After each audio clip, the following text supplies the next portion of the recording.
বিদেশ ঘুরে আসলেন, বেশ অভিজ্ঞতা নিলেন, স্কুল ঘুরলেন, দেখলেন না ওখানে তো এত গ্রামার পড়ায় না। লন্ডন বা আমেরিকা যাই বল, এসে উনি মতামত দিয়ে দিলেন কমিউনিকেটিভ ইংলিশে গ্রামার লাগে না। আচ্ছা, আমার একটা প্রশ্ন, সোজা সাপটা প্রশ্ন। ওই যে রিক্সাওয়ালা, ওই যে দিনমজুর, ওই যে ফেরিওয়ালা, যারা কোনোদিন স্কুলের দরজায় পা দেননি,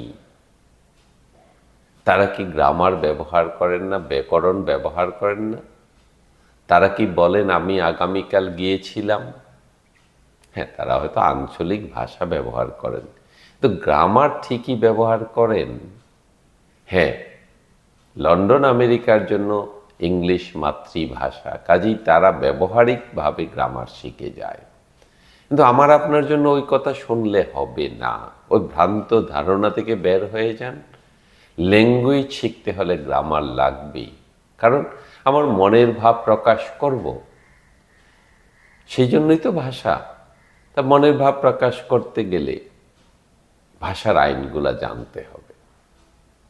কাজেই ভাষা শিখব, গ্রামার শিখব না, সেটা চলবে না।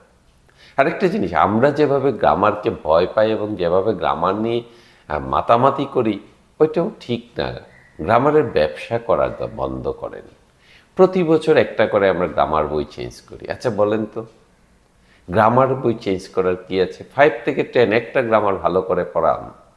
একটা ওই গ্রামারে যত কম্পোজিশন আছে, যত ট্রান্সলেশন আছে এবং বেসিক কিছু প্র্যাকটিক্যাল জিনিস আছে, সেইগুলা পড়ান। এত নাউনের কত প্রকার, প্রনাউন কত প্রকার, ওই রকম না করে নাউনের ফাংশন কি, প্রনাউনের ফাংশন কি, একটা বাক্যে কিভাবে ব্যবহার হয়, ব্যবহারিকগুলো শিখান। এত কঠিন না।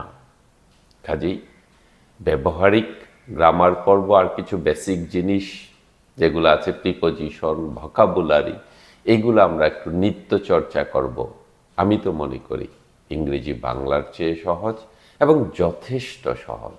তাছাড়া ইংরেজি শিক্ষার অনেক টিউটোরিয়ালস আছে, সারা বিশ্ব জুড়ে আছে, এবং এগুলো এখন গুগলে ঢুকলেই পাওয়া যায়। কাজেই ইংরেজিকে ভয় পাবেন না, তাহলে পৃথিবীর একটি বড় অংশের সাথে যোগাযোগের থেকে আপনি বঞ্চিত হবেন। আর গ্রামার শেখা লাগবে না, ইংরেজি শিখতে গেলে কমিউনিকেটিভ ইংলিশে গ্রামার লাগে না, এই ধারণা থেকে বেরিয়ে যান। আসুন নিয়মিত এই যে আমরা 5 মিনিটের ভিডিও দিব, ছোট ছোট ভিডিও, এই ভিডিওগুলো শুনি, দেখবেন ইংলিশ আপনার কাছে বাংলার চেয়ে সহজ মনে হবে।